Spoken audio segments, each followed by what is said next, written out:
we go. I'll turn off reactions for a Hello, hello, hello, and welcome everybody. Greetings, fellow adventurers of Vera. Welcome to Tavern Talk at the Golden Feather Tavern. We are Vertec and Chibi, keepers of this fine establishment.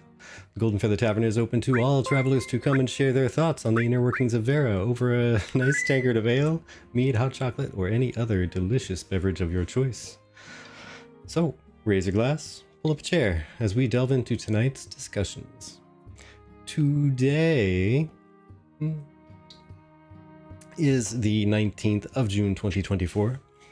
We are on episode, what are we on, 21? My goodness. 21. Episode 21, and we're talking about a whole bunch of fun stuff. Including, what, crafting, networking, and economic nodes?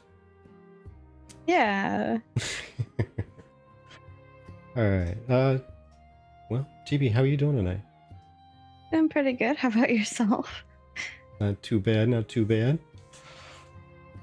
And so what do we got on tap tonight? What's going on?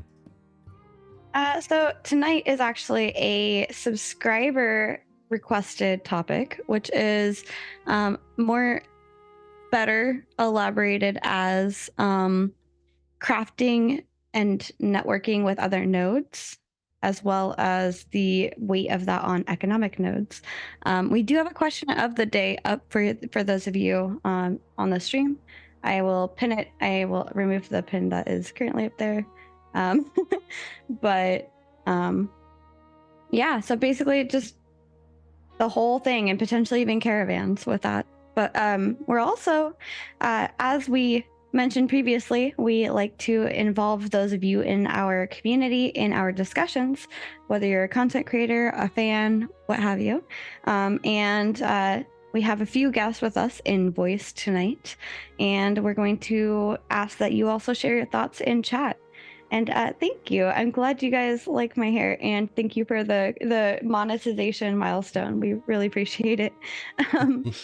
But also, if you like this kind of content, please consider giving us a like, subscribe to our YouTube channel, and make sure to hit the notification bell if you'd like to know when we post or go live. And with that, I'd like to welcome in our guests. Yeah, so say hello there, folks. Yo, what's going on? Rive, hey, Killer, and Oracle. Killer is the silent type. It's okay. Alright, go and say hello there, Killer.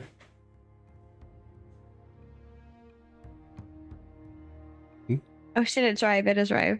Yeah. It is Rive. I'm in here. Yeah. I'll say something, but I'll try not to say anything too inflammatory like I tend to do, you know, but you would glad to be here. No, I wouldn't do that. I saw your topic. I was like, well, that's a pretty interesting topic. Yeah. I was like, yeah, I'll jump in here and we'll have a little talk. Sounds fun. Yeah, definitely. I like it. So I guess I can give some background. I'm getting down here into the subscriber area. I can get some background on what exactly. So for crafting networking, this is actually something that Des Revis suggested. So what Des Revis is meaning is the coordination of regions that they will need to have top tier gear, even available with cities and metros being needed to Grandmaster. So for example, slashing weapons, heavy armor, etc. Without large amount of coordination, some types will simply not be available, is the thought. And I think Ludulu has already responded, so thank you for that, saying I'd say yes, because networking should provide a bonus to trade routes and deals, which in turn should provide benefits to traders who'd be moving the high level mats for crafting. And I think like the overall question to get us started is, should you need to network with other nodes to establish or accomplish high level crafting? Damn dirty rogues. That's a great question. I don't know who's going to go first, but it's a great question. I usually try to go last after guests and friends. Oh, I want everybody else to to talk first so that I can change my mind after they talk. Okay, how about this? Should you need a network with other nodes to accomplish high-level crafting? Yes or no? We'll start with that, and then we'll open the conversation from there. Deal? Okay. Okay. I'll go ahead and open up then. I'll go ahead and say that, I think Mr. Noobtastic might have it just about correct. You shouldn't need to network with other nodes in order to do high-level crafting. You should be able to network with everybody within your node to do high-level crafting. But it would be smart to network with other nodes just to spread your influence and spread your products far and wide. There we go. Yeah. Vertex is strategic. Strategically. Yeah, going last is a good strategy. I think that's what I'd like to do, But I think, well, what they've said is that you need to. There's only one Grandmaster station at a stage 6 node, and there's only 5 stage 6 nodes, and then the stage 5s I think have 2 Grandmaster stations. So that kind of means what they're going for is you do have to network with other nodes, right? Even though you might have all the Grandmaster crafters in your node, they're still gonna have to travel to other nodes to get the crafting benches. Yeah. So you've kind of got to network in that regard. And I think that if you look at Ashes, everything is kind of pushing people towards traveling the world and having to trade with other nodes and not being able to do everything you want in one area because regionalized resources and everything is regionalized. And so, even the glint system makes you, want to travel further to get more for your glint, right? The commodities you get with the glint. So I think there has to be limitations because you can't have a situation where you constantly are just traveling and nobody likes that. So they have to find that balance. Right. I'd agree with that. I also agree with that. I not only should, I'm excited for the possibilities of what that would mean to be able to travel the world, make these contacts, and learn more about areas not within my own node.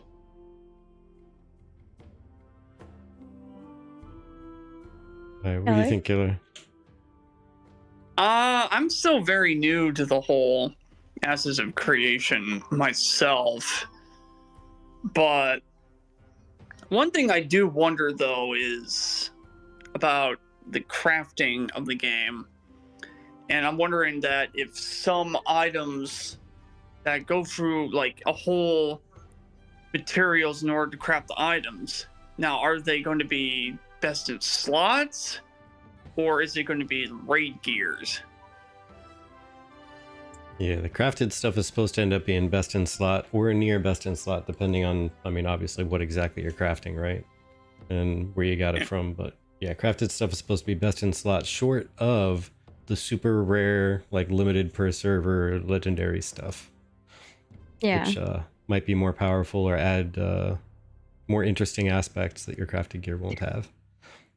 I guess the question, if you should have to network, also, I guess a clarification on that should be, should you have to network with other nodes to do top tier crafting at all?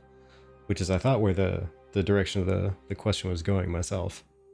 It is. I mainly had a general beginning question, just as an icebreaker, and then leading further into deeper. But just because that is the way it is doesn't mean that that's people's opinions necessarily. So it's just kind of getting an opinion base. I feel why make a huge map and then make it to where people could do everything in just one small part of the map and never have to leave, and they've wanted to make this whole, traveling matters. And then, if you could do everything in one node, which the way they've designed it, you can't, but if you could, I think that would take away from the game quite a bit. Right. No. And Gandel says it bleeds into caravans having to transport these goods so you can craft items at these nodes. I enjoy that idea of forcing caravans through these systems, which is why I added caravans onto the title or like the topics list, because I saw that being a part of it too. Yeah. Well, see, then, Rive, but then that kind of begs the question with random player friction and whatnot. If there were some metros that kind of kept to themselves because they could accomplish all their crafting needs in their own little zone of influence, they would be kind of oblivious to what's going on in the rest of the world until it came knocking at their door. True. In which That is case, true. they might not be prepared for whatever's coming to literally destroy their node and take it out and pop up another metro somewhere else. Yeah, they wouldn't be getting that sweet, juicy intel, unless they got a bunch of spies or something going on. But Yeah. So in theory. Overall, we only have, as Rive mentioned, and also as does Revis mentioned, there may be a single metro that has 2 cities under it, but you can only grandmaster 1 at a city and 2 at a metro. Now the next question is, since let's say a few of us here, or actually all of us here, are part of a guild or are a guild master of a guild. Now, the 2 of you, Killer and Rive, you guys are a part of a guild where I believe you guys are both GMs, and then the rest of us, we're a part of Nexus. We're just members of it. So you 2 have the problem of like figuring out where you're gonna go, and then also like whoever's the mayor, if it's not one of you, does the mayor give you what you want? And then for us as members, does the guild, the chosen node that the guild chose, does that node give us what we want? And then there's that like politics of what I need as a player and what the node is providing me and where my guild is chosen to go.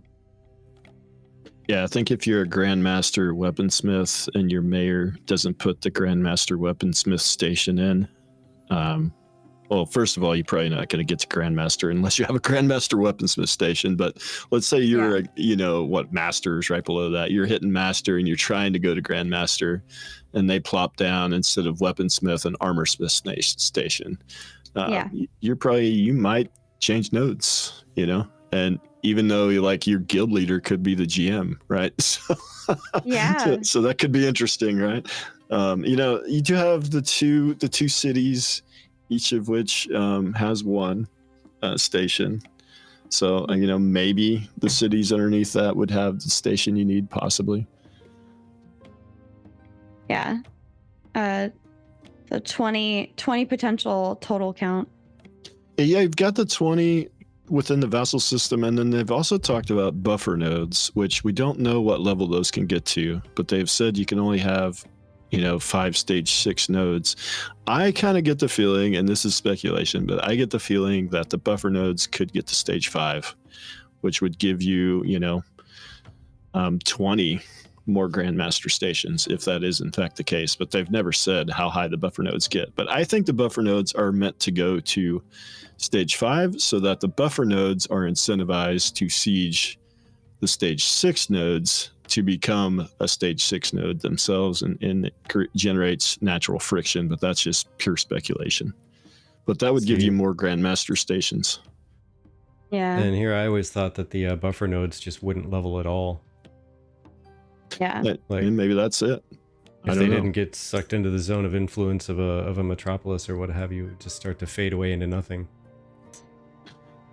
Yeah, I want to know more about buffer nodes. He mentioned that when they kind of changed the vassal system, but he never expanded upon it. So if I ever get a chance to ask a question, buffer nodes is high on my list of things, because he just kind of threw it out there, and then I've just had that on my mind the entire time. What is that? What's that all about? They've never explained it. Yeah, tell me about it. I just want to know. I love how he sometimes will just throw out some random idea or concept and then just never touch on it again.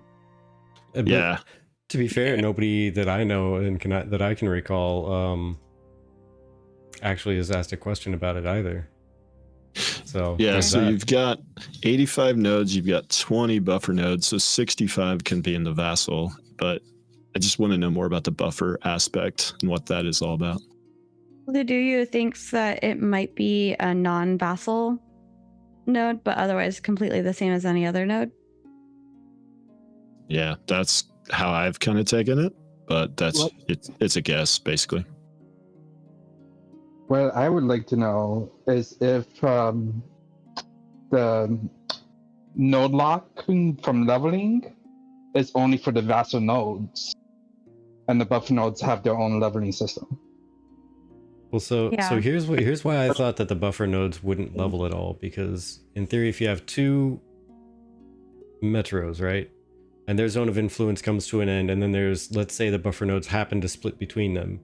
If they level up to 5, then you're going to have big metro, you're going to have little cities, towns, villages, etc., encampment, and then there's going to be level 5 nodes just drawing a line around the outside of a zone of influence.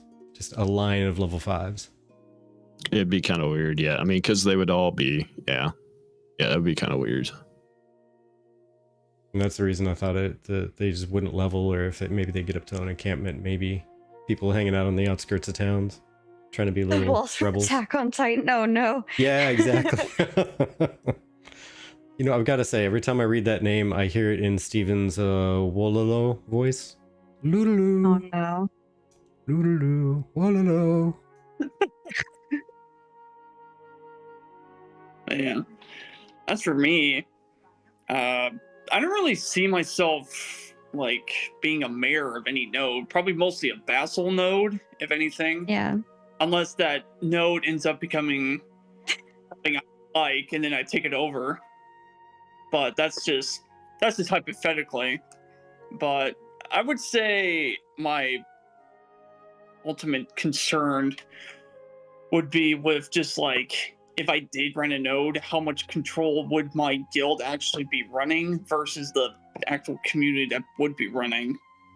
Because on one hand, you don't want to like completely make a total dictatorship with just your guild as like a supreme ultra evil empire or some crap like that.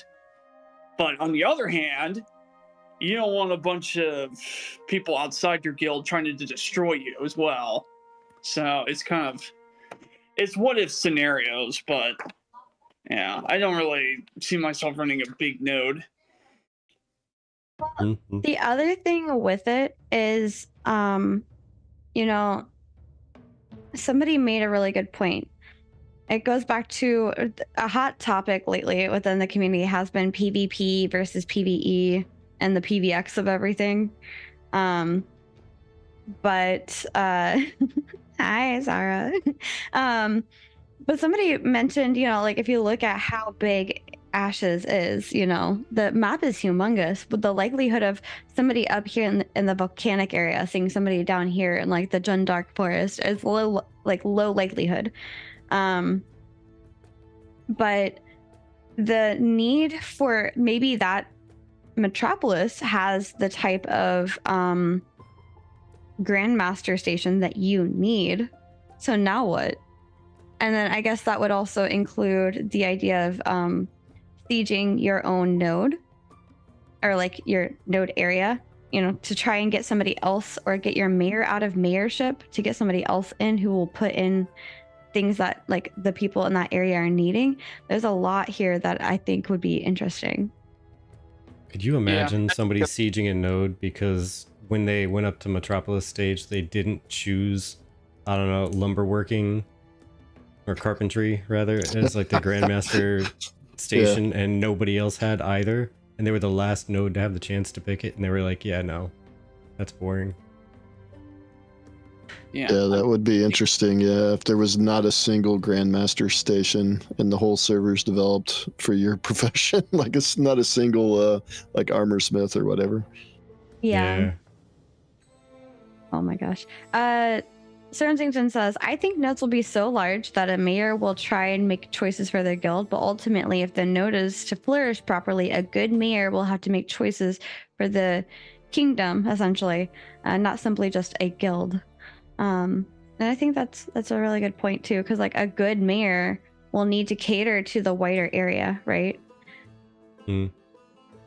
Union Town or something, right? At first, the loggers union. I love it. Yeah, I mean, honestly, like, because the mayor is always going to have a bias, right? If they have a guild association or they just have friends in general, they're always going to try to do something to help the friends or the guild. So you have to expect that. But as long as it's like, okay, 95% or 90% of my choices are just in general betterment of the everything, but also this is going to go through because it benefits my friends / guild and also everybody. But to a lesser degree, do I care about everybody? Yeah. Now, one thing I do wonder though, like if your node gets destroyed by a rival node, how much would you lose in terms of like all of the gold process, the crafting items, everything you made in order to establish the node that you built through? But in the world PvP settings, they said you can actually destroy nodes. So I'm wondering how much progress just ends up being set to blaze and fires. Like, do you get like some of the items you've lost, some of the gold, like some of the golds that you probably saved up in the banks? Do you get those back or anything like that? That's a good question. I don't recall. Let me look on the wiki because I don't recall off the top of my head what happens when you siege.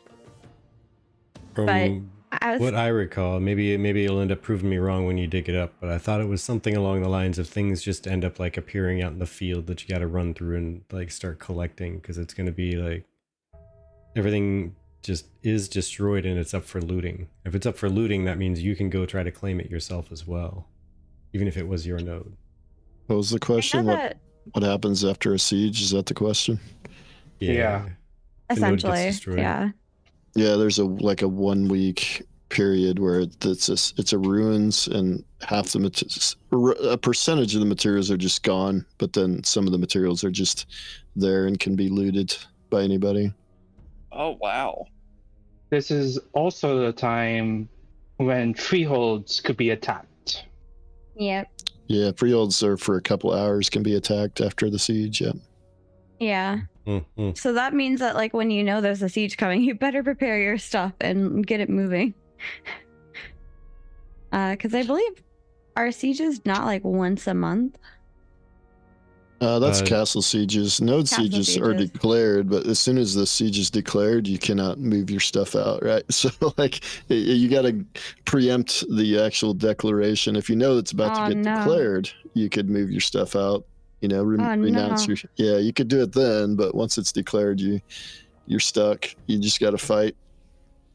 Just saying, Chibi, we might need to make a tavern alliance where we all start storing half of our or portions of our own stuff in our storehouses, but also in somebody else's in case our node gets sacked. We'll have something left in their storehouse. It's not a bad idea, I think, to have your stuff spread around a little bit. Yeah. Yeah. Hi, Basil. Also, hi, Mandy and Sarah, and other people joining us now. Welcome in, friends. Wiki is getting plumped these. It is. Yeah, it's getting real full. I was like, wait, did I just read that? Were those words on my screen just now? Seriously? Okay. Mr. Noobtastic's in the same mindset as me. Need a hidden cave somewhere.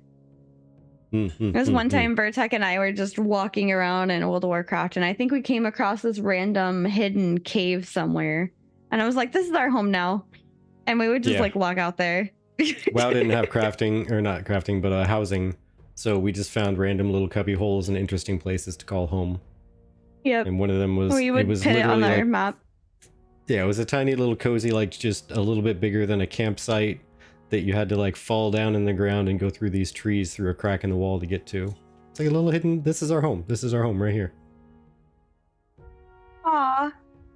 And Conan, the Irish Viking says, in Conan Exiles, I invented reverse griefing by filling up vaults with fish and a note after they sieged my base.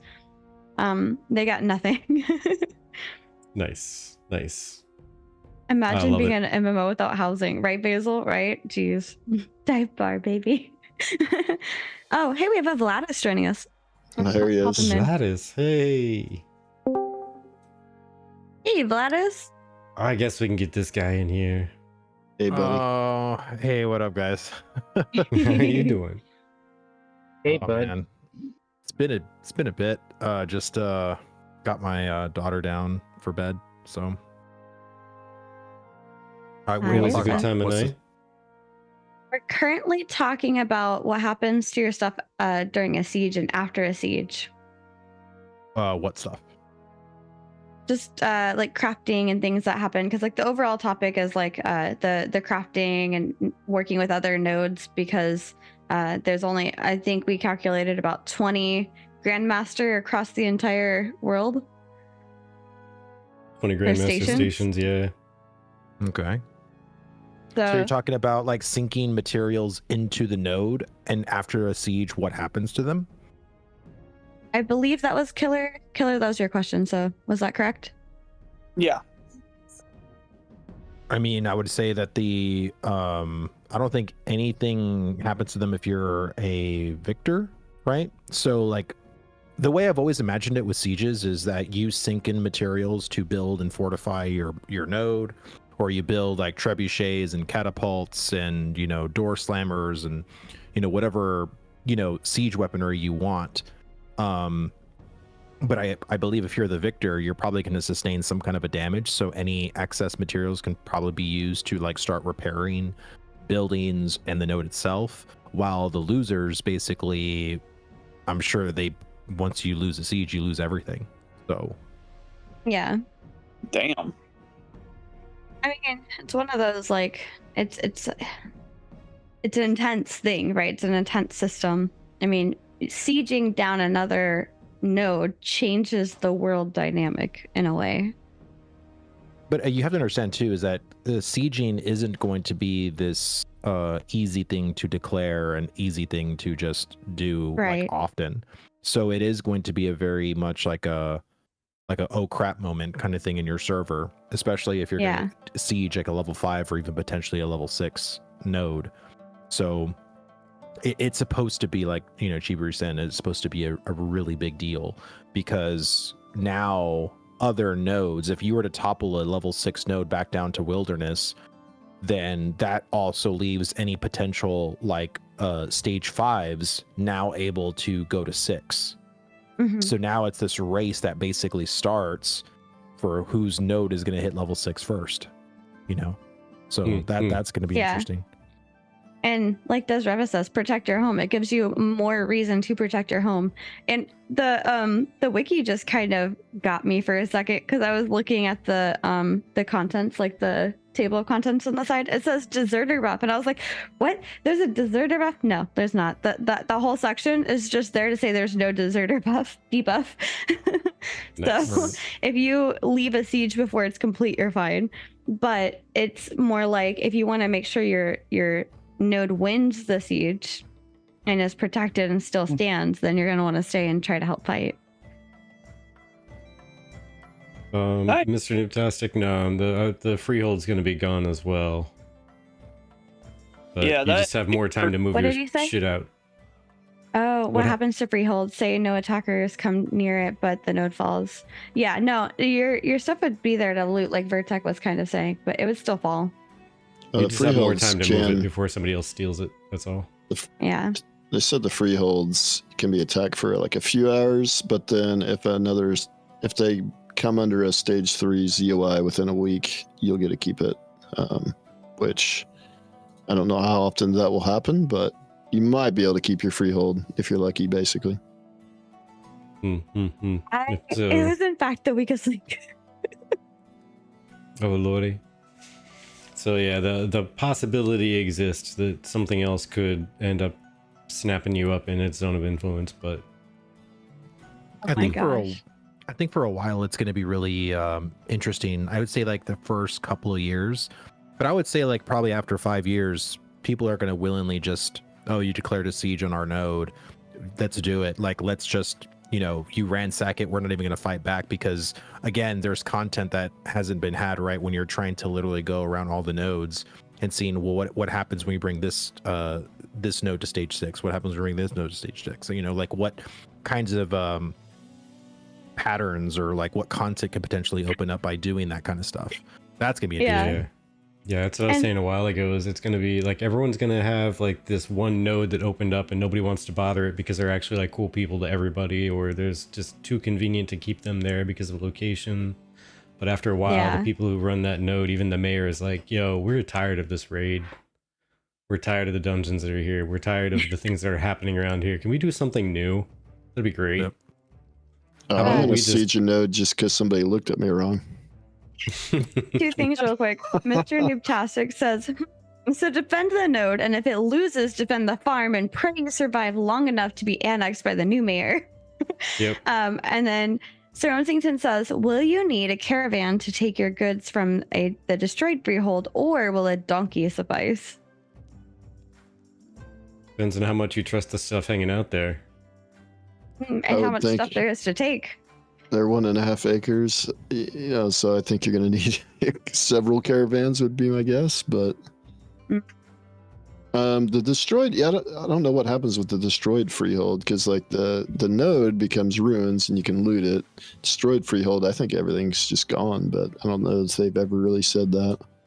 Well, from what I've gathered, it seems that freeholds, whenever, like if your node lost to the siege and the node becomes ruins, the freehold still stands, but now the freehold is damageable. So if I don't know how that's practically going to work, if you're going to need siege weaponry to take down certain people's freeholds, or can you just go and attack it with your player character abilities? You know, that's to be said, right? Like if that happens. Yeah. I think it's Good 4 question, actually. hours. I think it's like 4 hours or something. It's like attackable, but like you could like go and loot the barley and stuff. You know what I mean? You could like take stuff as if you own the freehold, right? I think that's kind of how it works. I'm gonna Right. look at that up because, like, I remember more about the freeholds than I do sieges. I couldn't find anything on the sieges or like the node things. What happens to them afterwards? But I don't know. I'm excited to test that out during Alpha 2. You know? It's gonna You be think that's- interesting. This Yeah. is bringing back a conversation I had with someone like years ago, where your reputation and whatever artisan system you've chosen could garner you some notoriety, and like, okay, this guy's really good. Let's leave him alone. In theory, Yeah. in theory. Preventing them from attacking your freehold.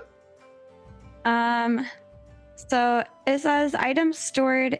So players cannot steal from a freehold under normal circumstances. However, items stored in a freehold become lootable after a successful siege against their parent node. It has not been decided which players get to loot the debris field during this period. And then I put the quote from Steven, essentially saying only players given permission to do so will be able to do things like access your freehold storage and harvest crops and animals on your freehold. These permissions are capable of being individually assigned per interaction. Note that if the node associated with your freehold is successfully destroyed during a siege event, attackers will be able to assault freeholds and have a chance to pillage them for a resource. See, I always had the understanding that when a node was sieged, everything was wiped out, like everything. But I actually kind of like the fact that, again, because a freehold is going to be a very rare thing for you to do, if you or your guild help you manage to stop people from destroying it completely, and you can actually still keep your freehold even after a siege, I think that's pretty damn cool, personally. Like, especially if, like, you know, as an example, right, that the node is lost. Like, so basically, instead of just fortifying the node or trying to defend the node any further, you just send siege weaponry and, like, you know, a bunch of your guildies to your freehold to just make sure that no one destroys it or tries to pillage it. I mean, that's pretty cool. Yeah, we were just Yeah. talking like right before you hopped on the stream, how neat it On would be screen. on screen. Yeah, on screen. How neat it would be to almost have like a commonwealth of taverns that kind of share resources in their storehouses, and I think it'd be neat to even share resources as far as protecting the taverns. Like if everybody is a different, a citizen of different nodes. And if yours is under siege, then, all the taverns end up trying to protect the one that could be looted, just to make sure they retain whatever they can, because, everybody has a little bit of a share inside their storehouse anyway, so they probably should help protect it. Right. That's interesting. I would love if you can actually use siege weaponry to help defend your freehold. I think that would be really cool. We haven't seen siege weaponry since like Alpha 1. I was slightly disappointed we didn't see any of the node wars. Like, I'm curious, is only the only access that people have to siege or to weaponry or the siege weaponry is during sieges, not during like guild wars, node wars, or any kind of wars? Has that been a said thing from Steven? Aw. I'm sorry. I got distracted by Irish. Can you ask again? No, I was asking if for siege weaponry, is that only able to be crafted during sieges only, or can you craft that stuff during node wars, I think guild it's wars? only during sieges. Let me just open a new tab so I can get back and forth between them. Sorry. No, you're fine. Irish Viking says when Golden Feather Tavern sieges, we all say, "Hold my beer." I thought that was sweet. I think it's only sieges, I'm pretty sure, Vladis, but it would be kind of neat if you could use it, you know, like an arrow cart or something, you know, something that is anti-personnel, you know what I mean? Like in a war, it would be interesting. How would you feel if or go ahead, I'm sorry. Go ahead. Siege weapons and siege vehicles are able to be utilized during sieges. Siege equipment is able to be crafted or purchased from NPCs. And it doesn't really say exactly when, but it says part of the endeavor of sieging a player-held location or non-player-held location is time to prepare, and that includes gathering, crafting these mega weapons. So it sounds like just from that alone, it's during, but I could be wrong. Typically, most siege weaponry in games like this is just meant for doing damage to walls and doors. It doesn't do a lot against players, although there are some weapons obviously that are meant for players, but the trebs and the catapults are more for destroying walls. Yeah. Well, how would you guys feel if there were some kind of bigger weaponaries for like the smaller scale battles? I think it'd be cool. I'd like it. Like again, like you can't craft it all the time, but again, if you as the node citizen are now initiated with the node war, now those vendors are accessible to start building these lesser than weaponry things, or even fortifying for like you can fortify like certain things as well, right? So like I don't know, I think that's kind of like what I think of in my head of like as far as like patches or expansions for Ashes of like how they can make these war style type systems better, right? Like node wars, guild wars, and stuff like that, because I think eventually that stuff's gonna happen, you know. But I just kind of think about that in my head to see like what can we do, not saying now, but like I guess later, to spice up these wars. Yeah. Be some interesting stuff. Be able to come up with like a spread shot ballista type of thing. Yeah, ballistas, arrow carts, you know, I don't know what else.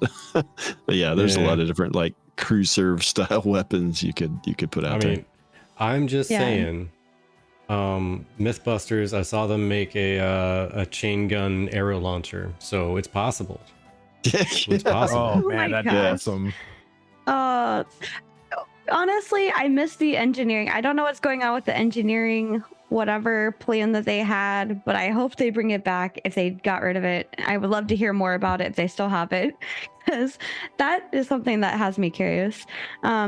Abraham Wesley from our YouTube says, about the question of the day, I say yes. It seems the intent of this game is conflict and friction between players, and this would add that. It would also increase the need for allies, and I really like that.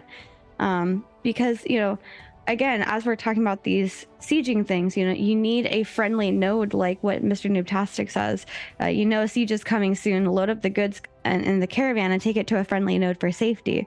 And so it's going to be this like very elaborate game of just who's your friend and who's your enemy, and the enemy of my enemy is my friend for the moment, and you know, like things like that. And it's interesting. There's not a game that I've ever played that's quite like this.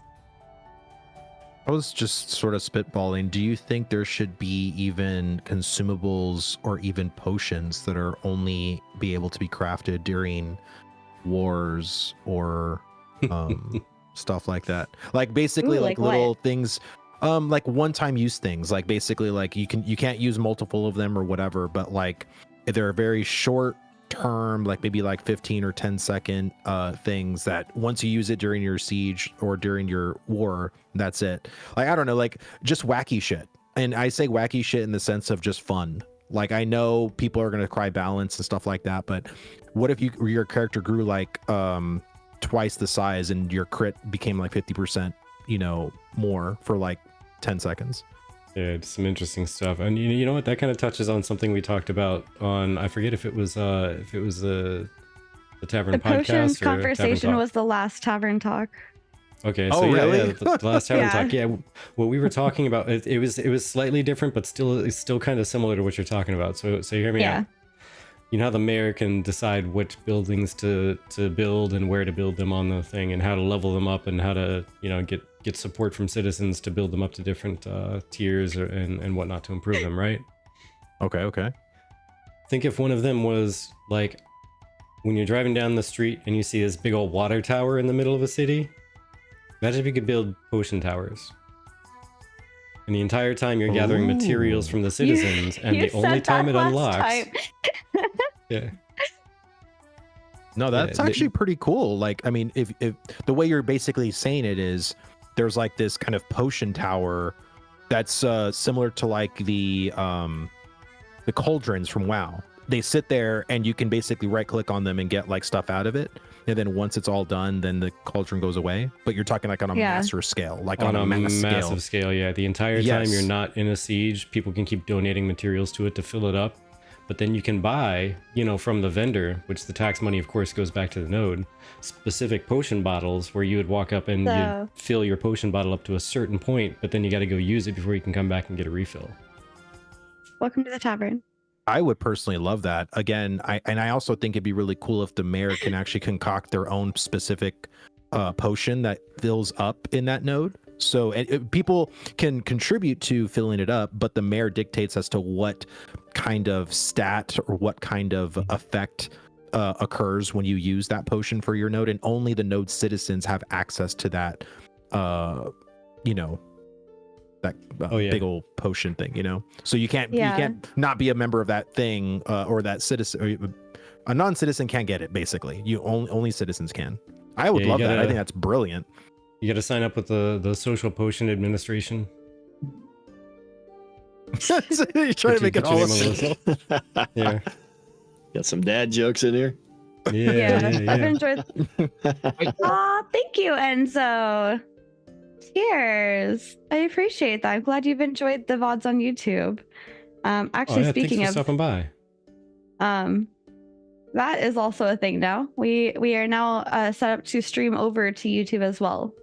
And hopefully a higher quality than here on Twitch. So if you catch us live or don't catch us live, there's still a higher quality for you to go watch that will be over there on Twitch. Yeah, now we're going to be streaming at 2K over there. Now we got to work on bringing everything else up to that tier of quality instead of just stretching the 1080 stuff.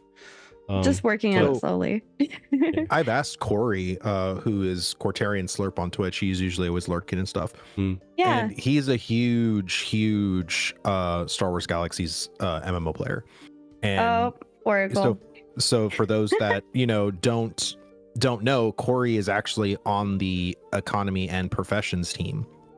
And so basically I am really excited for the professions. I've actually, as a WoW player, I've never been excited for professions. Professions have always been this very much throwaway. Like, I think the only two professions I've ever done was enchanting and alchemy, because those are the only two that are worth anything, basically, especially for raiders.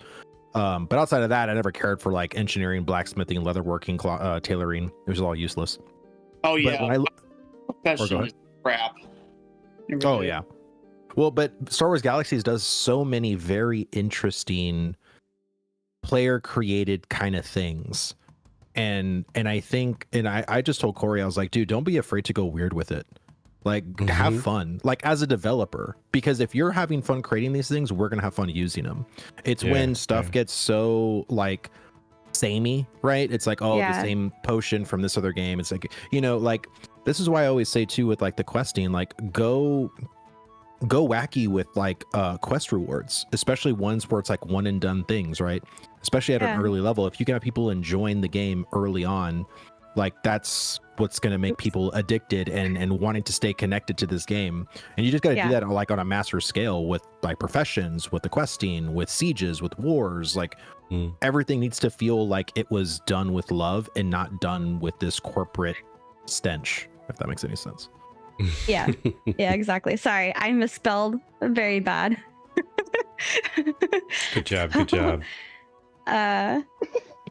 Typing is not my forte while streaming. Whoopsie. For the person that asked about maximum citizenship, I can't find anything on that, so I don't know what that is. Where's staying in the tavern for after hours, please?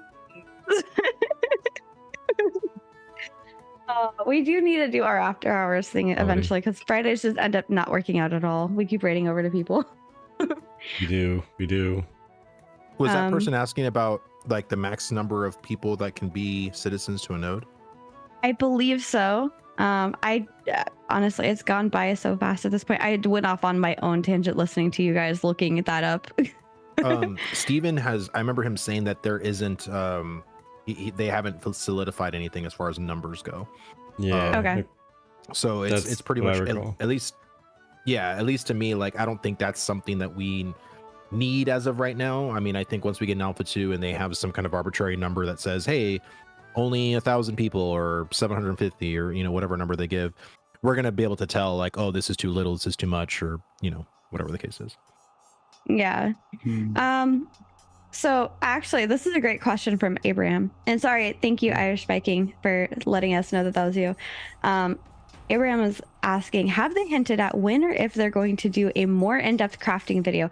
My answer is no, and I want one. I want one so bad. As an alchemy main, I want to know, how does alchemy work? I'm so curious. Tell me. Gladys, your idea for the potions gave me an idea. Like, one of my favorite animes has what they call magic swords, and they have limited uses to them, and I would be interested in having one of those for Siege. Mm-hmm. You said, what was it? What's it do? Like a... Go ahead. It's like they have swords or weapons that pose immense amount of power to use, and like they could have like 2 or 3, maybe 4 shots you could fire off with them. Okay. And, so just like a super powerful item with limited use. Gotcha. Yeah. Like, I think that would be interesting for like siege only weapons. Sale says, what I really wonder is what can happen on the other side of the world from your node. Chibi talked about the alliances between nodes, but how could they work worldwide, being far away places? Because we need to travel the world for profession and more. You cheated, I swear. And I guess that brings it up to the whole conversation, back to not economic nodes or economy nodes, but scientific nodes, right? And scientific nodes, their superpower is being able to airship or like travel back and forth, but you can't bring items with you, but that might open it up for more alliances potentially. Yeah, I think the 2, so you got 5 stage 6 nodes. I think on most servers you might see situations where there's going to be multiple of one type, at least one type, and which of that types becomes the 2 is going to drastically change the server, would be my guess. Right. So like you could have, like, if you have scientific, then you could have the alliances cross continent, which would drastically be different from another server where maybe all the alliances are on one continent and then the 2 continents are warring with each other. It could be like that. Yeah, I could see that. Yeah, Vertec is really bad at writing up posts. He has ideas, but he never like follows through with making posts on them. But on the flip side, when he goes to make a post, he's writing for an hour. Yeah. I read a lot of stuff. I don't usually reply or create my own post, but when I do, yeah, I am the wall of text. Yeah. Do I do it? I think we all think it would be fun. Yeah, I think it would be fun. I think that'd be entertaining. I also like, don't mind me rolling my eyes at him. He has some very funny random things sometimes, and it's just one of those like, just you would think about that, wouldn't you? I would, and I did. Ooh, Mezcon says if you look up SWG emu edu or edu episode 7, a YouTuber goes into great detail about Star Wars Galaxy's crafting that Vlad was talking about. If anyone wants to learn more, so there you go. That sounds interesting. Hello, and Valentine. Not a wall of text, a fortress. Exactly. Yes. One that must be sieged. This is the way. The no, not the sieging readiness part. of reading. No, you respect the wall. You respect the fortress. No, I said it must be sieged through the readiness of reading for a while. I mean, fair enough. Fair enough. That's Love climbing. Star Wars That's going Galaxy. under. Oh, okay, gotcha. Love Star Wars Galaxy crafting. Even the sampling systems were great. And I like Oracle's been playing Star Wars Galaxy with a few people. I think Paranaut got mad at me the other night for not playing Star Wars Galaxy yet. We were playing Lotro. Oh, Lotro, sorry. But okay, so you were mentioning Star Wars Galaxy, but Oracle, you were talking about somebody else working on Lotro? Yeah, Criterion Slurp was working on Lotro. He played Star Wars Galaxy. Oh, okay. Gotcha. Okay. Lotro, what? See, I summoned a Paranaut. Oh my gosh. Siege thee, I shall. The portal was created, whether you realize it or not. It was. Besides nodes, I know I will know as my enemy. Will I be able to go to every other neutral nodes and go into taverns and shops, or will I need it kind of a rite of passage? My local players, I think you should be able to like enter anywhere that you would like to. Oh yeah, it's a whole different beast. The controls and combat feel really dated. That's fair, That's Mezcon. right. Yeah, that's why, and that's what I heard anyway, and that's kind of why. I don't want to say like the reason, but it's one of the reasons why I'm interested in playing it, but it's not on the top of my list. It looks neat. I'd rather watch other people play, I think. Yeah. And yes, thank you. I'm really happy too. And welcome in Eris to the Discord. These are all of the people that we have in chat with us. Aside from Vertek and I, who are obviously here, we have Oracle, Killer, Rive, and Bladis. So, I'm just curious. Yeah. Sorry. Since Rive's in chat, I haven't spoke to Rive in a little bit.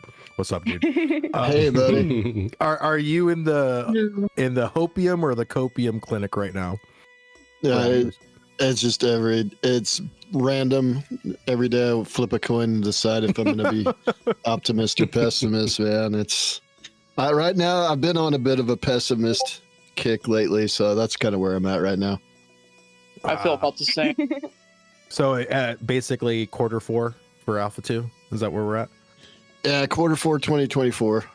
2025, I mean, sorry. Oh, yeah. That's where I'm at right now. and you. Yeah. Polywogs wants to know, who is Rive's sponsor today? Oh, is it air? Liquid nitrogen. You ever had a wart? Yeah. Gets the warts off. It oh man, all kinds of things you can do with liquid nitrogen. You can I recently came across these like delicious snacks at my job because I asked them to get healthier snacks, and they have basically like freeze-dried fruit. It's just fruit that's been freeze-dried. That's it. It's very crunchy, like a chip. Wait, you actually demand stuff and you actually get it? I don't demand. I ask very nicely, and then it just shows up. Wow. I mean, I think it's because they want me to drive the hour and a half to get to the job. I mean, every time I ask for something, like a better seating chair or probably a raise because I can't afford rent, they scold me for no reason. Ludo says, so demand. Got it. No, I So think demand, I think it's their way of convincing me to come in with my 1.5 hour drive. Yeah, 3 Like, we hours, have 3 the hours of snacks travel that every you day. asked. Oof, oof, oof. And Yeah. Swensington says the rise and fall of Ashes soon bite off more than he can chew, or will he take the caravan to the node? You do both. Oh well, that's a video I'm working on right now. Actually, no, I don't know.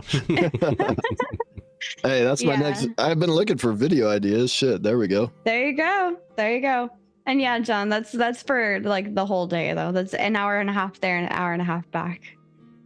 Yep, That's and since actually you my posted it day up in our tomorrow. stream, it's officially public domain. You're allowed to just steal that title and run with it. Yep. It's all yours. Yeah, dude. Yeah, I'll take it. I was going to ask for tech because I know me and you are on the same page with the whole PvE content in Ashes. So I was just curious, like when it comes to questing, like, or I guess like the story arc system, like how in depth are you personally wanting that system? Like, are you wanting, like, as an example, right? If you've played WoW, when you go to Crossroads, the Crossroads quest hub, if you want to stay there, could literally take you Like 3 hours, days. if not days, right? It depends on how quick you want to go through stuff. So what are you expecting as far as like the amount of content that these story arcs are going to generate for each, node? All right, so individual nodes, that's something that's attached to the node. I don't expect it to get very, very in depth myself. I expect those to be like the runner quests, like the board stuff. Basically, is the node quest. But the story arcs that are like from beginning of the game to the end of the game, they exist no matter what state the world's in. You're gonna do the story, like the main story quest. I'm hoping that they will lead to a certain node that will have a certain biome around it, and then there'll be some quests that involve that biome or some specific geography of that node that won't change no matter what state or what I should say what phase or tier it gets up to, whether it's a metropolis, encampment, city, town, village, whatever. But there's a specific part of the geography that won't change, and you have to do a quest there and then move on. And that's where I think they're going to hook into the 20% of instance dungeons and raids for the story. Is going to be stuff like that, where they don't need to visibly change the geography, because they're going to go to a point. It's going to be a portal that's going to take you into an instance. The end.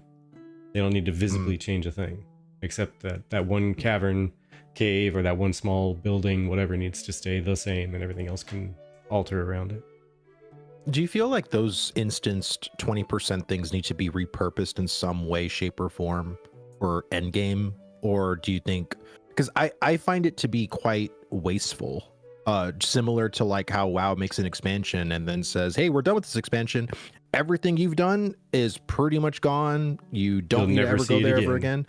Yeah, like, so do you think dungeons should, these kinds of one-time story dungeons, should they be sort of repurposed, at least for like, I'm not going to say Mythic Plus or anything like WoW related, but like, how would you repurpose those dungeons? Let me say, if I had my choice, I think I know the perfect use for them.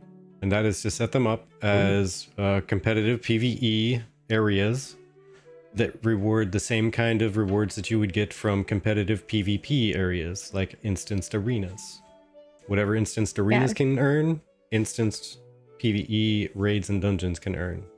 And it's just repurposed for max level use to go in there, have a good time.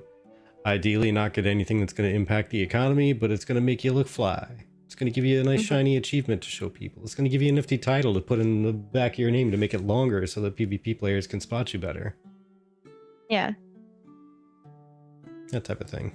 That's what I would say would be great for them, because it's going to exist already. They just have to make it more difficult, right? Right. Well, especially too, because dungeons, you don't know what dungeons you're going to have access to in your server. So it's like, if you have the same couple of dungeons, those might get kind of old after a while comparatively to like maybe the arenas where you can have like, I don't know, let's say 5 to 10 different arena styles, Yeah. It just depends. But you see, the thing is, it's going to end up being, for one, they can make them challenging. For two, think about it this way. So they said they've been working on a system where when you go through a dungeon or a raid, you fight one boss, and depending on your performance, the next boss might be more difficult.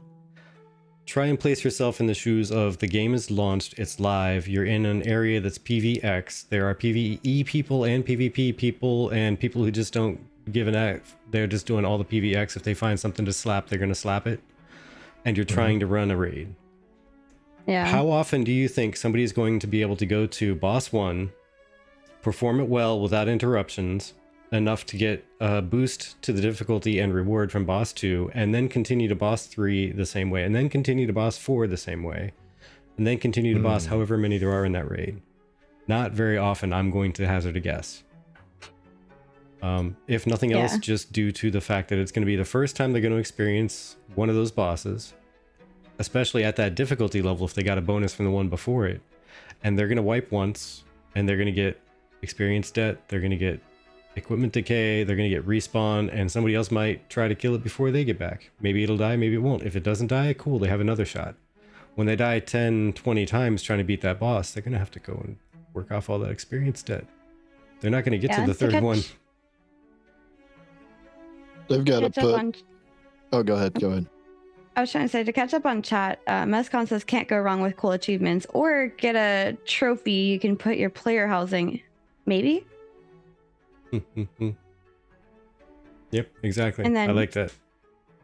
Sir Onsington asked, are there going to be a ton of events dropping everywhere, or will players have to drop everything to run over to an event that's like 2 to 5 minutes away, maybe?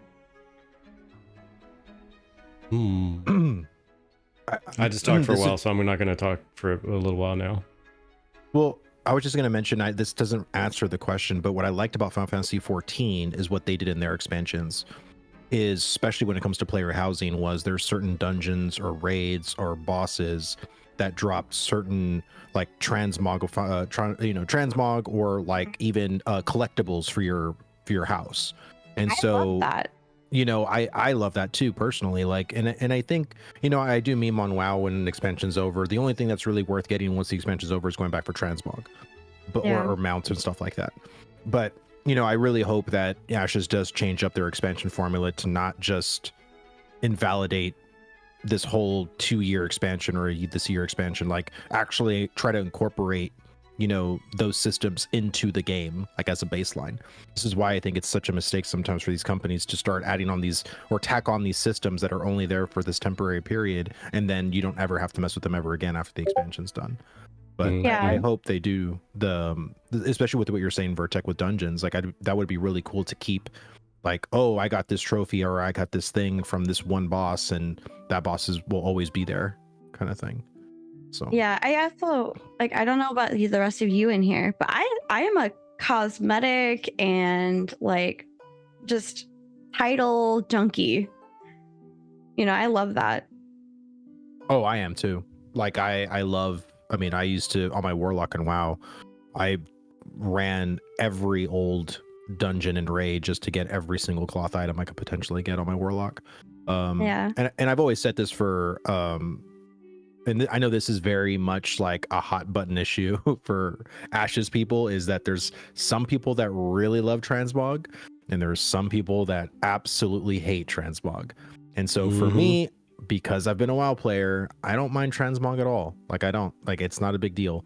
I understand. I played WoW when Transmog wasn't a thing and people look like clowns, Can I do a poll? Nope, I can't do a poll, but I'll do a poll over here. Do you guys like transmogs and being able to put cosmetics on your armor, or do you not like it? I guess we'll just take a verbal. Most of the people that I've talked to, it's always 50-50 in this community. There's some people that, and again, you're going to have transmog whether you like it or not, because there's cosmetics that have been purchasable from these packs for a long time. So now I think with those, they're all one-piece items, so you can't specifically say, oh, I want just these hands from this cosmetic set. It's a one-set costume kind of thing. But transmog, that's fine. Yeah, transmog will exist, in Ashes. I know people don't like that, but it is what it is, kind of thing. Yeah. I personally don't like that. The fact that you have no accessibility as far as being able to look the way you want. Right, you're burdened by whatever stats are best, and especially back in the day, a lot of those sets in WoW, you couldn't wear like the ideal set where all of the set pieces, because some of them didn't have your right stats, didn't have your secondary stats that you wanted, so you had to mix and match. So even if you did like this, you know, tier 6 set or whatever, you couldn't fully look like that even if you wanted to, you know. So I always thought it just looked really weird and odd. Yeah. Some of the things from chat are hate it from Ludoyu, hate it from Irish, love it from Duz. Sal says, yeah, I like it a lot. Kaylin, welcome in, says, nope, hate it. Eris says, only if it matches the armor class. I like that. That's actually how Intrepid intends to do it, by the way, if you did not already know that. Owensington said, I like it. I don't think it will have an impact on armor or identification, which is why I like the way that Ashes is doing it. Enzo says, what if I dislike it but still believe it should be in the game? And I like that a lot, actually. They said, I personally hate it, but it means more to the people who like it than how much I hate it, which I that's a very immature take. I like that. I love that take. Yeah. And right now, yes is winning, followed by no, followed by meh. Could go either way on it, you know. Fair enough. I like earned cosmetics too. Yeah. Well, I like the fact that the paid for cosmetics are one-piece sets. Yeah. And Steven did say that anything you earn in the game, you can specifically just, you know, if you got these gloves and you can transmog just those gloves to look like them. So it's just the bought cosmetics are these one-piece overalls is what I call them. But anything you get in the game can be transmogified to how you personally want it. And I really hope that they make some kind of a UI, you know, similar to WoW, because I think WoW did it really well. And again, when I played Final Fantasy 14, it was so annoying to transmog in that game compared to WoW. WoW was like so much easier.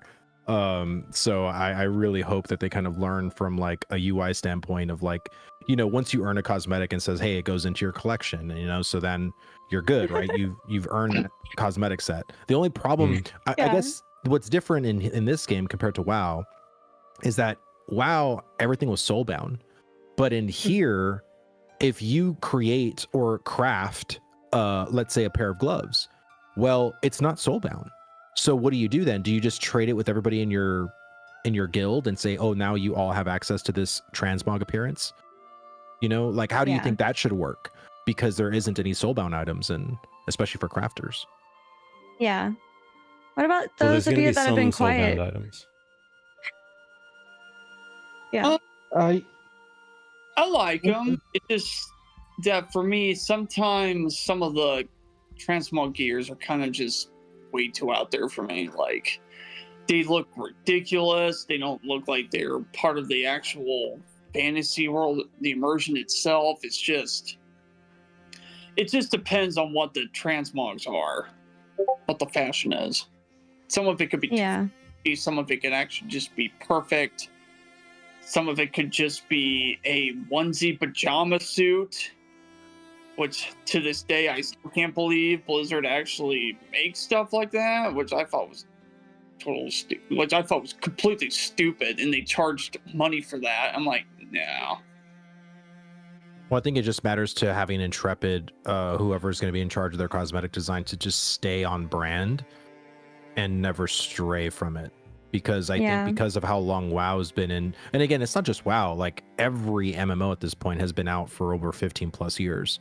So there's only so many original ideas you can basically get when it comes to costumes. So I think that's why they're sort of wild with them at this point, because what else can they do that they haven't done in 20 years? Oh no, sorry, Kaylin, did I break you? I was just trying to find out if that was too much of a like an immersion breaking type mount, Stuffertons, because apparently there's a whole story behind it. Steven didn't really talk about the whole thing, I don't think, but I like Stuffertons. I don't know why people are complaining about Stuffertons. Let's be real. It was a magical transport for kids, taking them to the wizarding school. It's like a Harry Potter not. And I I think there's literally less than like 1,000 people that are going to have Stuffertons. Come in, Polly. Yeah, sounds Yeah. about It's right. literally one of the most rarest costume mounts there is.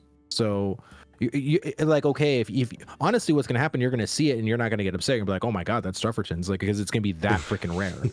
Like, it's going to be Yeah. so rare, and people on your server may not even have that mount. So it's like, I don't know, like if they put Stuffertons on the last cosmetic pack where everybody was going to buy it, then yes, I would have been kind of upset. But Stuffertons was like, what, It was super early. 2018? Yeah, Yeah, it was like March one of the 2018. it was like super, like one of their first, or like third, like the third cosmetic pack they ever had. So it's like, I don't really care. People just make a big deal out of it for nothing. Yeah. Mhm. And the general vibe I'm getting from chat and Oracle or Rive, you guys can chime in on this, is that like they like the idea of transmogs as long as it fits within the world. But things that are like, you know, for what was it, Terra, the police car, or like things that don't fit within that world, that I mean, aside from Stuffertons, but just I don't know, if it doesn't make sense for the world, they just don't like it. It ruins kind of like the immersion or like the vibe of the world in general. Yeah, and honestly, also as long as there's some kind of a, you know, a tying or a binding theme between them. Like if you're a tank and you're wearing heavy armor, then your transmog should be a heavy armor, right? So you should at least have some idea of what they're actually wearing. You should just be transmogging for better visuals, not to completely mask what type of armor you're wearing, in my opinion. Yeah. For me, I don't mind it. Like, it's not for me, but I don't mind other people having the option. Yeah. And boo transmog. Rive. I mean, I'm not a cosmetic person in general. Like, I don't care Fair. necessarily. I just want, give me a big sword that does a bunch of damage, you know? I can see both sides of it. I don't mind it. Like, I don't mind having the option. And I also like the old school style too, where you would run, especially in PvP, you would see somebody like, oh, that's a tier 6 set, right? And you're in for a fight, right? Unless they completely don't know how to play their character, which if they've grinded that long, they probably have an idea, how to play. So, Yeah. that visual awareness thing. And I like what Vertex said. You cannot use it to mask what you are. Right, you can't put a light set on a heavy set. You know what I mean? Because the light, medium, and heavy have varying stats. Like the heavy gives you, physical resistance, kind of like an arcade. Well, it's just like the arcade sets. So, you can't use it to hide what you actually are, for sure. I know they said they're going to have like an icon on your UI to show, what armor set people are wearing. So, maybe as long as they have that icon, I guess maybe it'd be okay. But I love like visual references and not having to stare at UI bars as much. I know the WoW fans, that's all they do is look at UI these days. The game is UI now. But I like games like Guild Wars 2 and some of these other games where they've minimized the UI a lot and they force you to look at the game world. If you want to know if your enemy has burning on it, you can see it. The enemy is burning, and Ashes is doing that to a degree, and I like that. And that's kind of why I said earlier, I do like that they are integrating the like, you're not going to have a heavy person wearing a white cloak that looks like cloth, right? In terms of like covering everything that you're wearing, so that you can't tell that they're a heavy armor wearer, and I really enjoyed that about Ashes. They're keeping it to where you have to have that certain type of armor type to be able to wear that. I guess, and to me, it doesn't matter.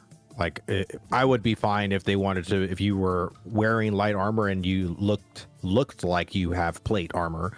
I think at the end of the day, like the fact that the health is completely, you have no idea what your enemy's health is. That to me is more immersion breaking from an MMO stat point, but I'm fine with it. I'm cool with it.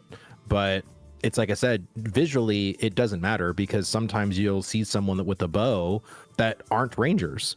You're going to see someone with a staff that isn't a mage or a cleric, so You're gonna fool people, like regardless. And I think you're gonna fool people even with how much health they have, or you think, oh, this person looks like they're easy to kill or whatever, and it's like you're not. Like, I think you're me. Like, oh, that's TV. She always goes cleric. But I don't know. I just like, for me, like, I say let people do what they want, but you know, I think honestly at the end of the day, like, I'm still wanting to see how that health bar is going to work, like practically, like once we get a massive amount of people like on servers, like truly testing that. Do people like the fact that you're only gonna chunk them down in these blocks, these 25% blocks?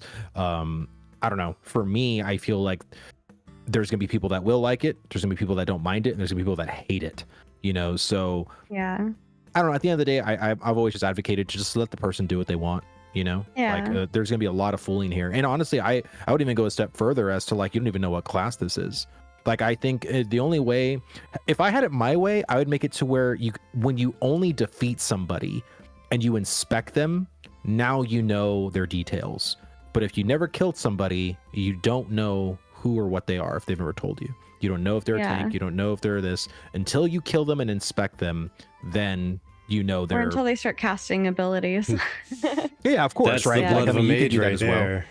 But I guess what I'm saying is that if you've killed somebody on your server and you've inspected them, I would make that like permanent, basically. So that way it's like, oh, I've killed that guy before. That's a mage. Like, even though he looks like a ranger, he's a mage.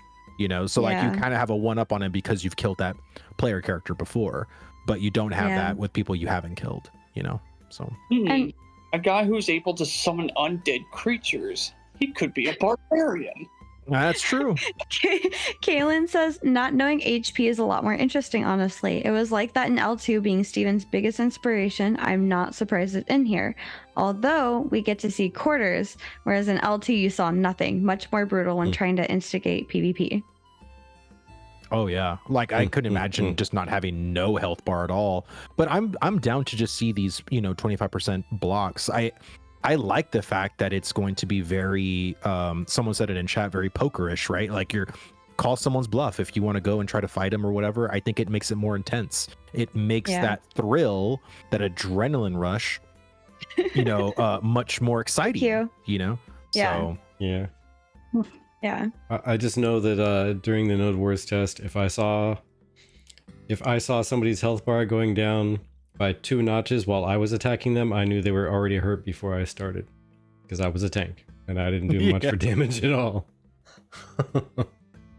Yep, not knowing HP removes the most basic corruption system abuse of holding someone at low HP when they're trying to farm mobs.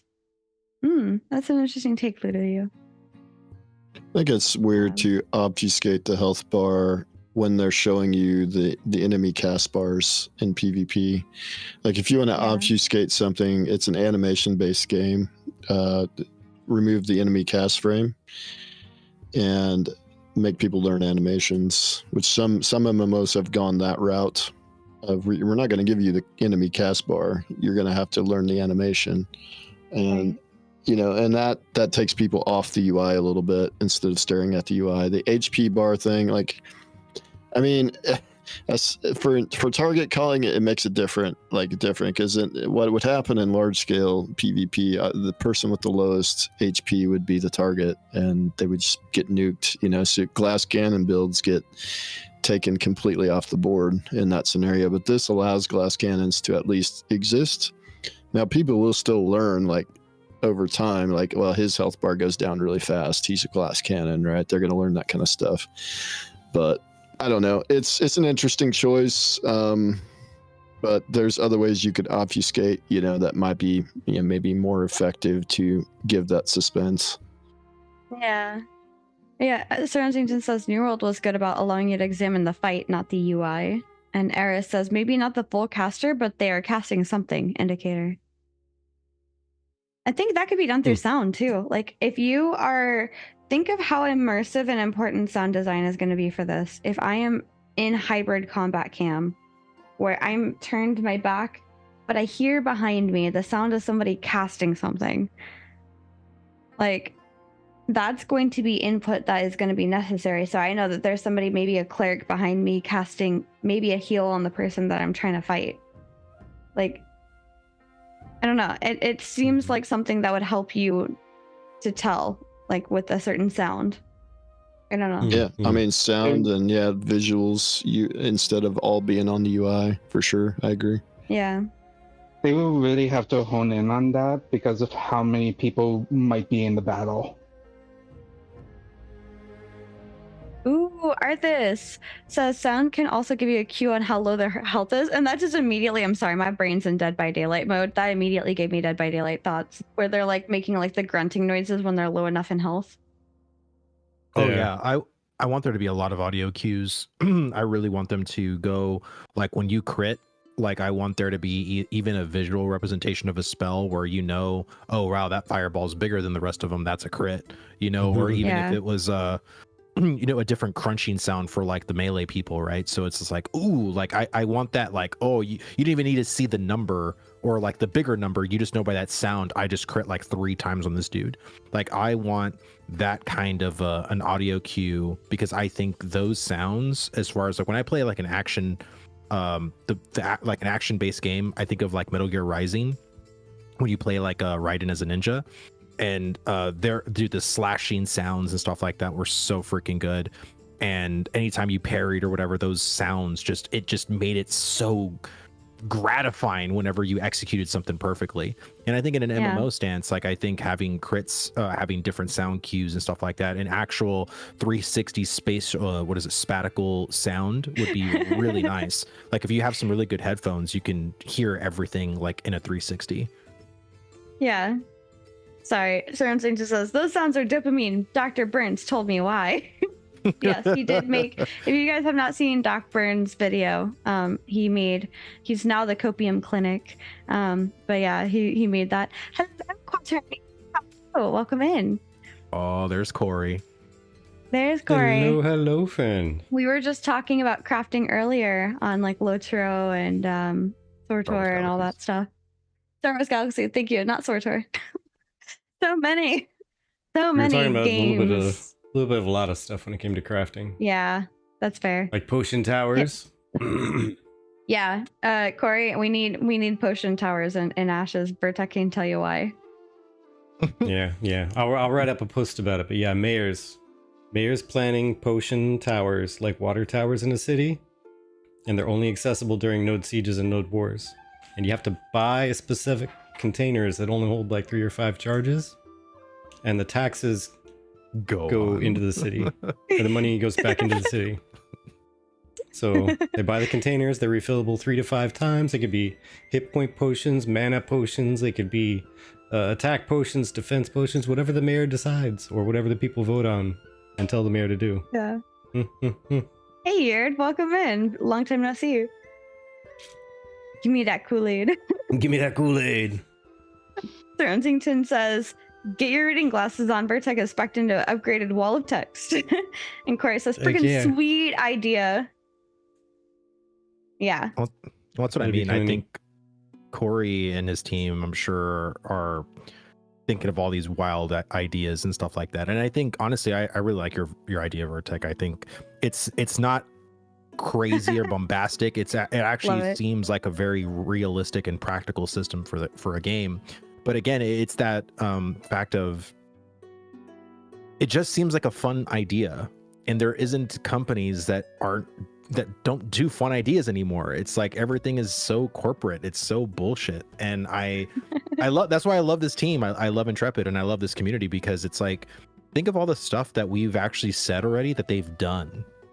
Like, I know people don't like the Midnight Magic showcase because it was like a mid-stream or whatever, but that was literally a love letter to our feedback. You know? Yeah. Everything they showed in that stream was all based on community feedback. So yeah, what people wanted to see and whatnot. Yeah. And I don't know, there's so many things within Ashes that gets me so excited to try it. Like, so many unique ideas and ways of like creating the game. I don't know. Yeah, I love all the nifty stuff that's coming out. Like, there's so many things that you've heard of done, but not quite in the way that Intrepid's doing it. And it's like that's a neat little twist on it. Kudos. Yeah. Good job.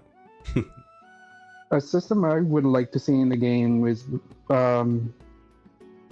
region specific armor types or whatever the grandmaster crafting is for that region. Like they have a specialization that only that region can do.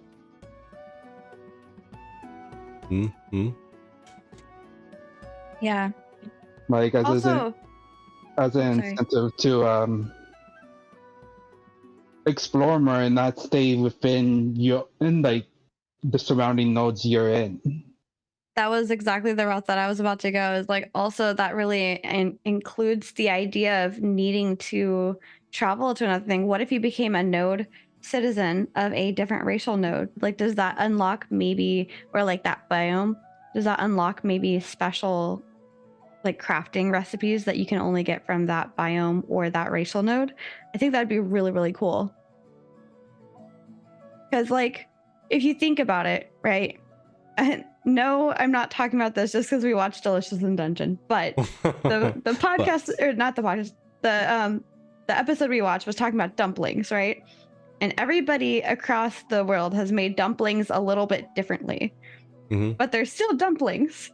Everyone has a dumpling recipe. So imagine having a Vec dumpling, a Nikawa dumpling, a Bayloon dumpling. They're all dumplings, but the way that the dumpling looks and what goes into it exactly is like a little different. Same thing with like, you know, alchemist potions, right? The way that the Pyre do an alchemy potion might be different than how a Renkai would do an alchemy potion for health.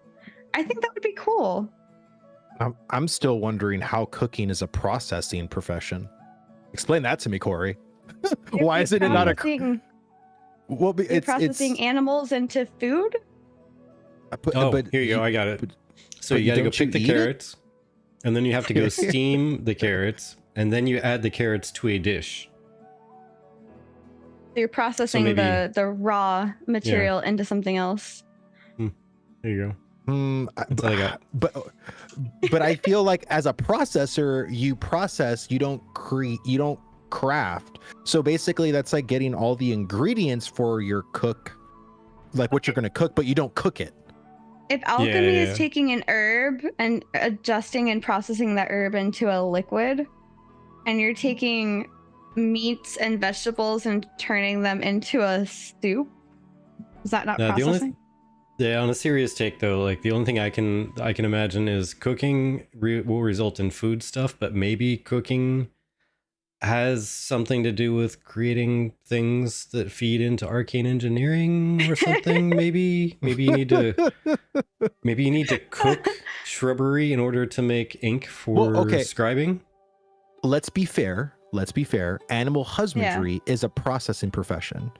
So now, see, that one I don't get. I mean, I kind of get it.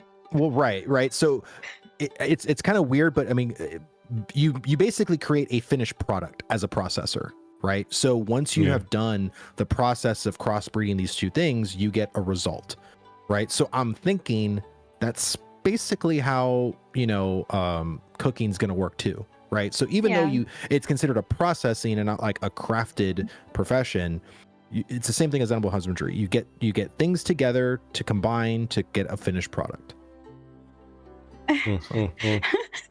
Planador says, how is cooking a processing profession? Dang, Vlad is asking the hard-hitting questions. And then Caitlin says, why is no one asking the hard-hitting questions? Can a dwarf reach the crafting station at different races node? Makes you think, immersion breaking. But no, I mean, as Corey said, everything feeds into everything. I love that. I love that so much about Ashes. Like, there's not one system that feels like it is completely segregated and does not need input from another thing.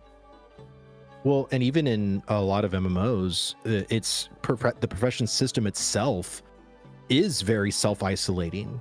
Like, you know what I mean? Like you basically need like this one profession and everything just works within this one profession. You never crossbreed professions at all. But again, with Star Wars Galaxies, that's all it is cross, pollinating different materials and this and that and potions and blah, blah, blah. Like it's crazy, like how much combinations that you can do. And I'm sure from a developer standpoint, it's freaking nuts of how much you have to do as far as like creating all this stuff from a back end perspective.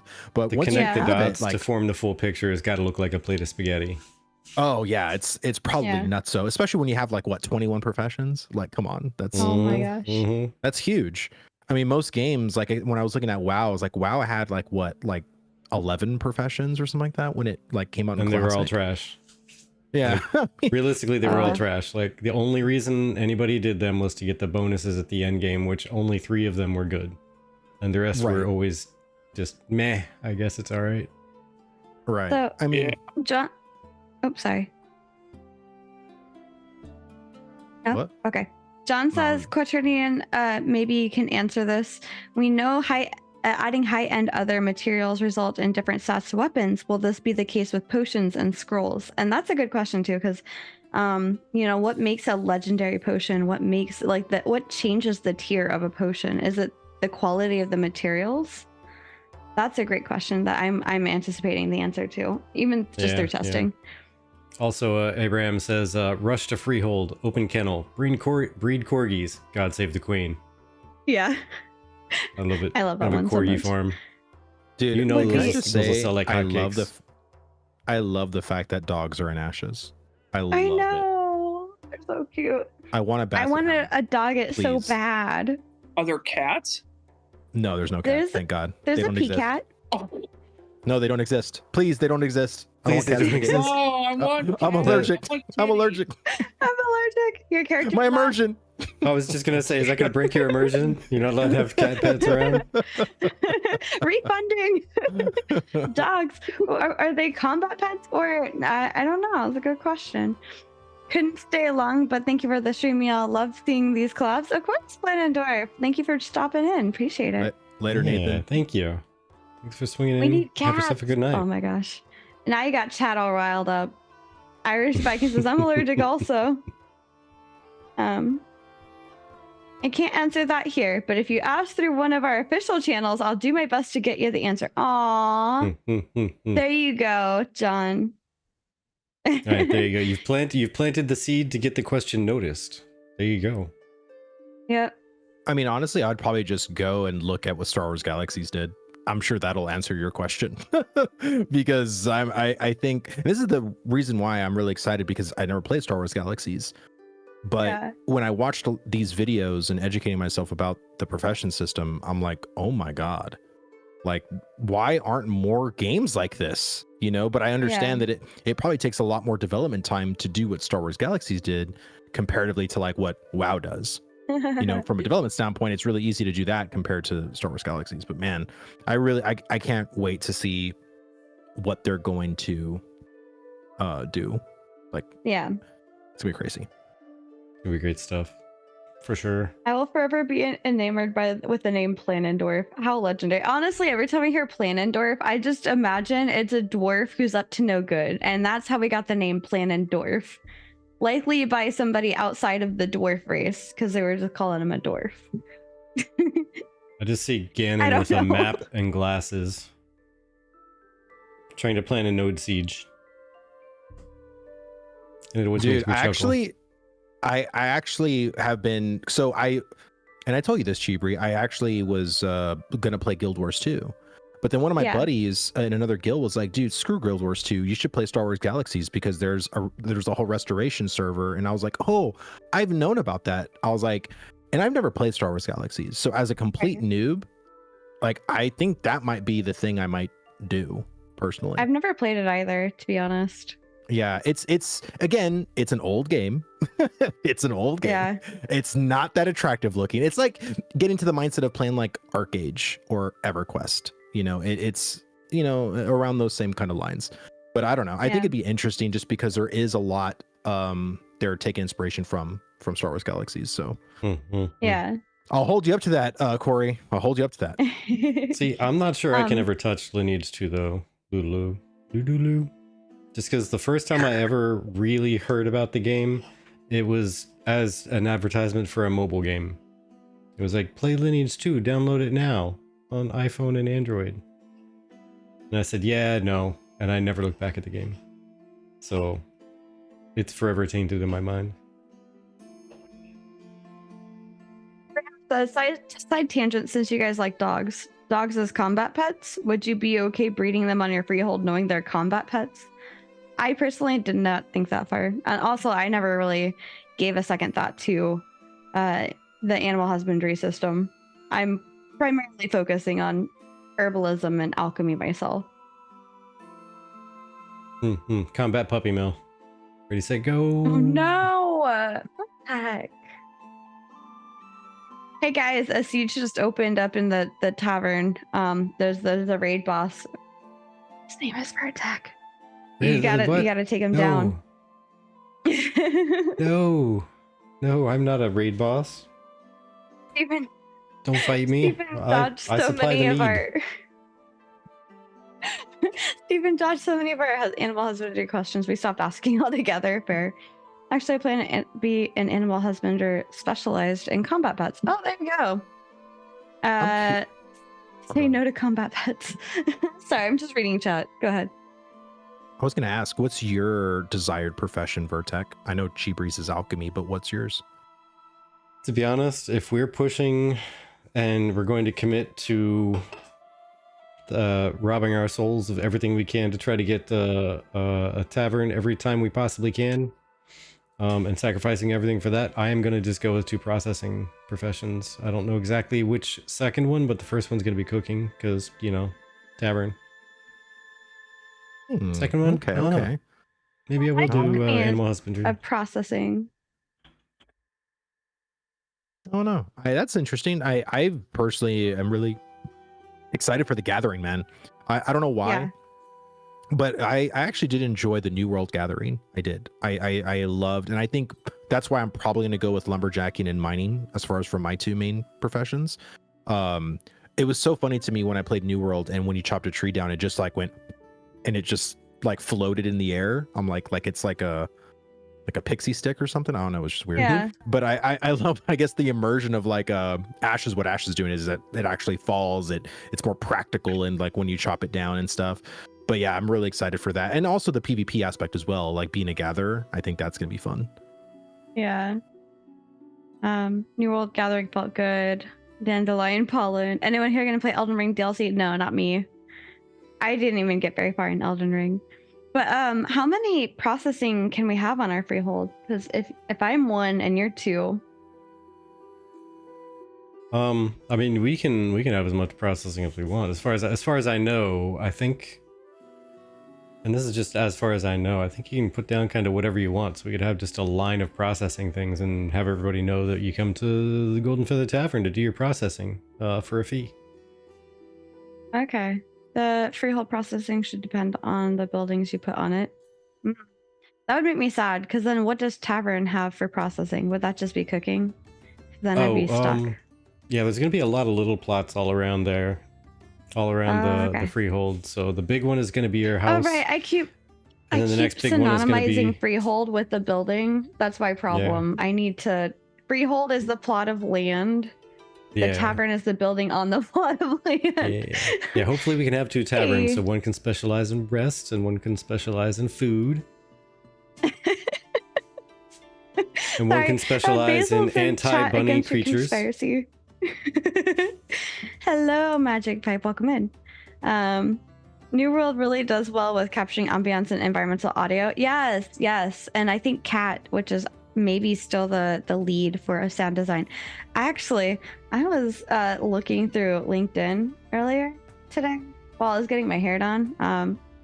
And I think I saw somebody else was hired on within the last month for sound design.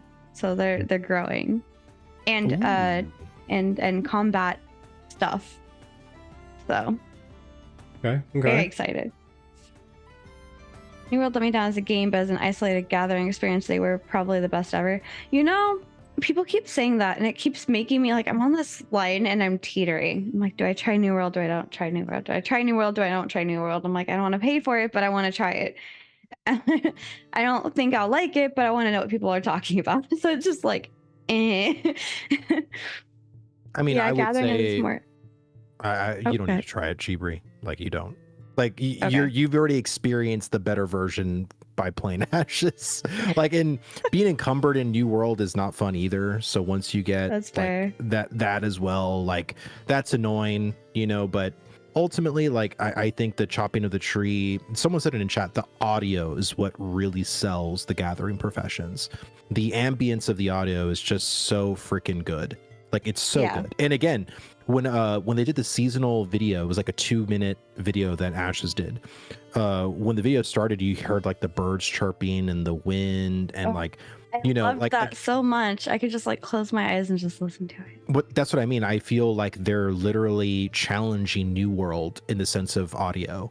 And I think they need to, because I think despite of all the problems that New World had, it probably had the best audio design of any MMO I've ever played. I mean, seriously, like it just did. Yeah. So I think Ashes, if we're going to take not inspiration, but if we're going to take like the BDO character creator because it's best in class, well, you got to also steal the audio design from New World because that was best in class.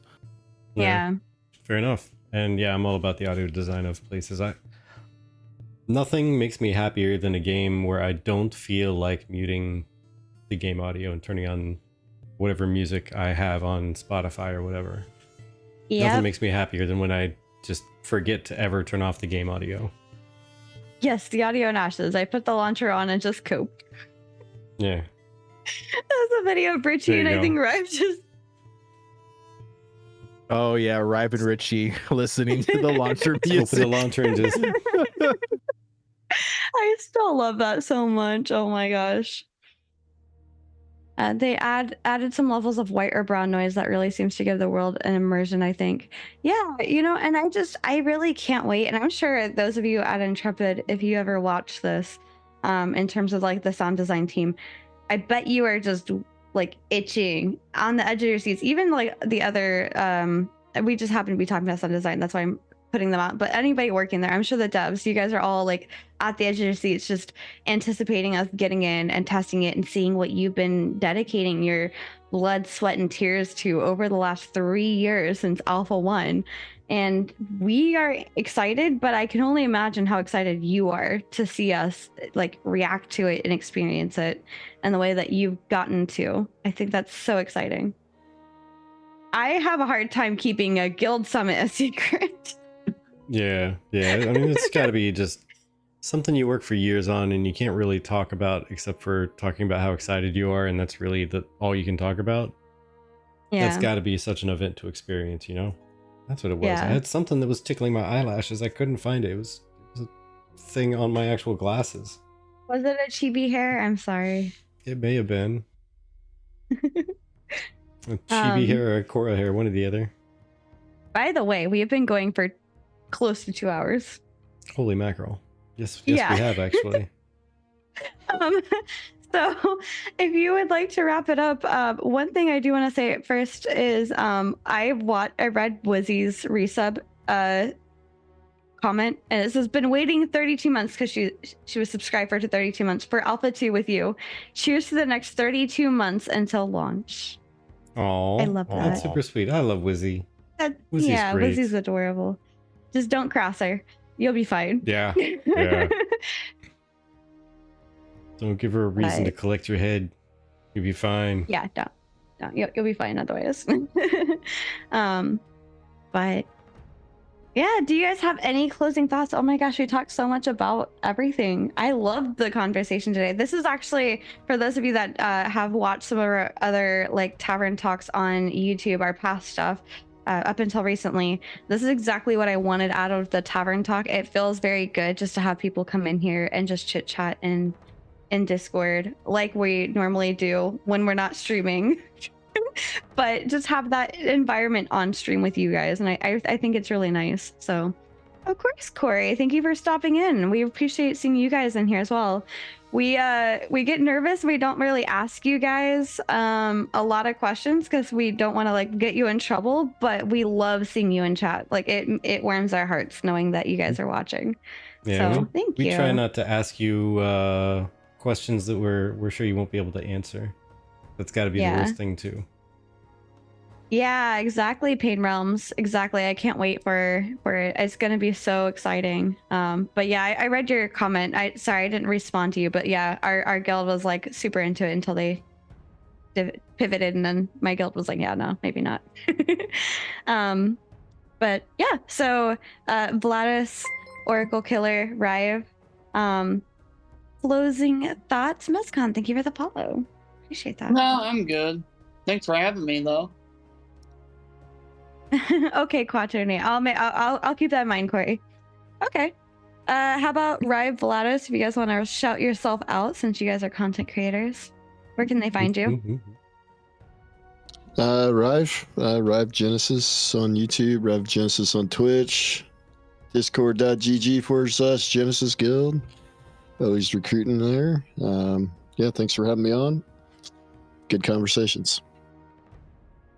Yeah, of course. Of course, you can find me at Vladis Gaming on YouTube, Twitch, Vladis on X. Yeah, that's pretty much it. Just trying to make MMOs great again. Absolutely. And we have actually Vladis's GM, we have Rive, and we have Killer, and we have our GM coming up on our upcoming Guild Summit at the end of next week, actually next Saturday, not this coming Saturday, the 22nd, but next Saturday, the 29th.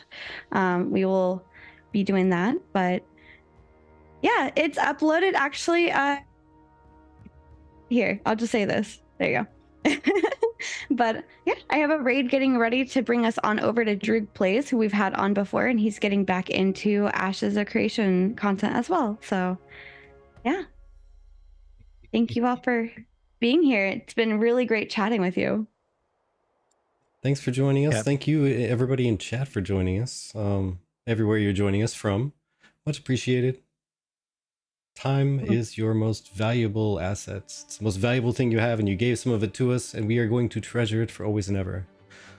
Yes. And yeah, and until we see you next time, please take care and say hi to everybody else that we don't see tonight. Tell them all we Yes. love them. And we'll catch you in the tavern next time. Catch you then.